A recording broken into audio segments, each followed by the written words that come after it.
Hello everyone. In our previous video, we already discussed general study of D and F block elements.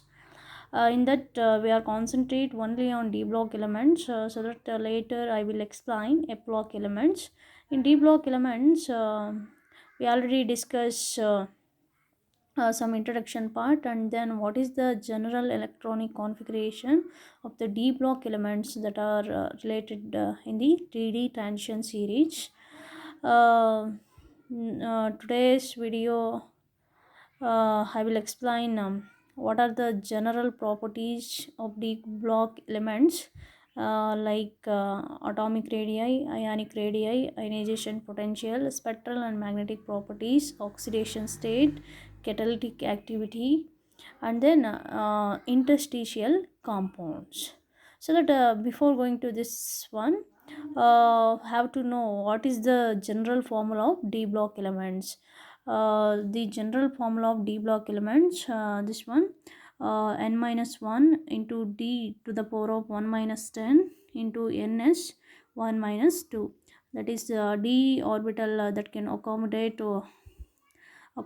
only 1 to 10 electrons, and also s elements that can accommodate 1 or 2 electrons. So by using this chart, we shall now explain in detail the general properties of D block elements. So that let us discuss one by one. First one is atomic radii. Let us see this table. A careful look at the values of the atomic radii. Initially decrease before going to this one. This one is 3D series, this one is 4D series, this one is 5D series. In 3D series, initially decrease from scandium to vanadium. Look at these values. Scandium to vanadium, we observe decrease and become almost constant from chromium to copper, almost constant. But within the transition series, the decrease in atomic radii in the beginning we observe decrease in size. Because of what? Because it's due to the increase in effective nuclear charge. Increasing effective nuclear charge with the increasing atomic number. However, with the increase in the number of electrons in the n-1 d subshell, the screening effect of these electrons on the outermost ns electron also increases. The screening effect that are neutralizes the effect of increased nuclear charge, and such atomic radii remains almost constant in the middle of the series. So keep in mind, initially we observe a decrease because of what? With the increase in effective nuclear charge. And then after that, what will happen? Becomes almost constant ಆಗಿದೆ. ಯಾಕೆ ಅಂತ ಅಂದರೆ that neutralizes the screening effect. The screening effect neutralizes the nuclear charge. At that time, the atomic radii becomes almost constant. So in atomic radii, we concentrate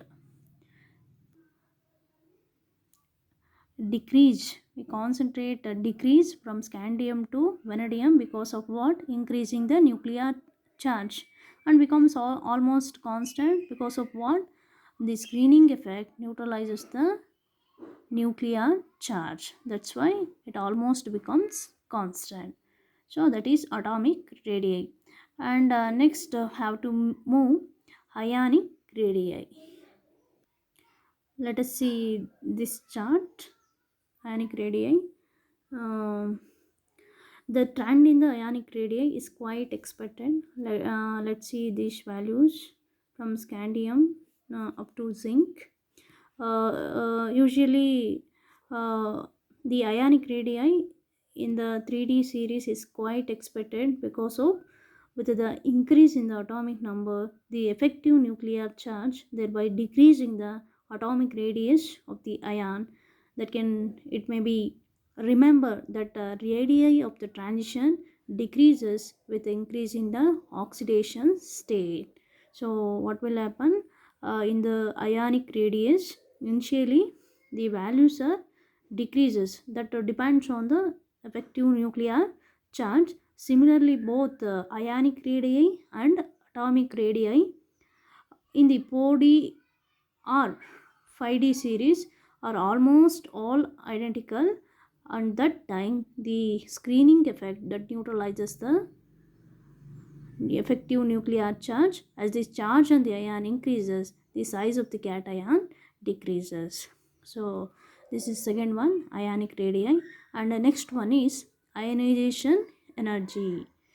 um, in ionization energy, let us see this table. Usually, ionization energy of the transition metal are higher compared to s block elements and less than the p block element, and also they are less electropositive compared to s block elements and p block elements. In a transition series, the ionization energy increases from left to right of the periodic table. The ionization energy values can we see here? Let us see these values from scandium to zinc. The values are from scandium 632, 660, 651, 653, 718, 763, 760, 737, 746, 907. Increase in ionization energy is due to increase in nuclear charge, which attract the electron cloud with the greater force. And also ionization energy is expected to increase as the transition elements involve the gradual filling of the electrons in the n-1 d subshell. This also increases the screening effect with the increase in the number of n-1 d electrons. The outer electrons are shielded more and more. The effect of increase in the nuclear charge is opposed by the increase in magnitude of the screening effect, so that the last element zinc has comparatively high value of ionization energy. Simply it has the symmetrical and stable configuration due to the presence of completely filled orbitals. So that means totally, I think we are all are know what is ionization energy. Ionization energy is the amount of energy required to release an electron from the isolated atom. To keep in mind, ionization potential or ionization energy ಅಂತ ಅಂದರೆ ಇಷ್ಟೇ. ಅಂದರೆ ಅಯನೈಜೇಷನ್ potential increase ಆಗುತ್ತೆ ಎಲ್ಲಿಂದ, from left to right of the periodic table. So that time keep in mind the atoms are smaller in size. The atoms are smaller in size, the ionization potential is very high. So ಅದು very high ಇದ್ದಾಗ that lies between S block ಎಲಿಮೆಂಟ್ಸಲ್ಲಾದರೂ ಇರ್ಬೋದು, P block ಎಲಿಮೆಂಟ್ಸಲ್ಲಾದರೂ ಇರ್ಬೋದು. So that increase is not much in transition elements. For each element there is an increase in the values of ionization potential. So ಇಲ್ಲ ಆಗಿರೋದು ಅದೇ in 3D ಸೀರೀಸಲ್ಲಿ let us see these values. So ಅಂಥ increase ಏನು ಆಗಿಲ್ಲ, ಒಂದೊಂದರಲ್ಲಿ increase ಆಗಿದೆ. ಯಾಕೆ ಅಂತ ಅಂದರೆ ಸಕ್ಸಸಿವ್ ಅಯನೈಜೇಷನ್ ಪೊಟೆನ್ಷಿಯಲ್ ವ್ಯಾಲ್ಯೂಸಲ್ಲಿ ಅದ್ರ size smaller size larger size ಮೇಲೆ ಡಿಪೆಂಡ್ ಆಗಿರುತ್ತೆ. So that is ionization potential.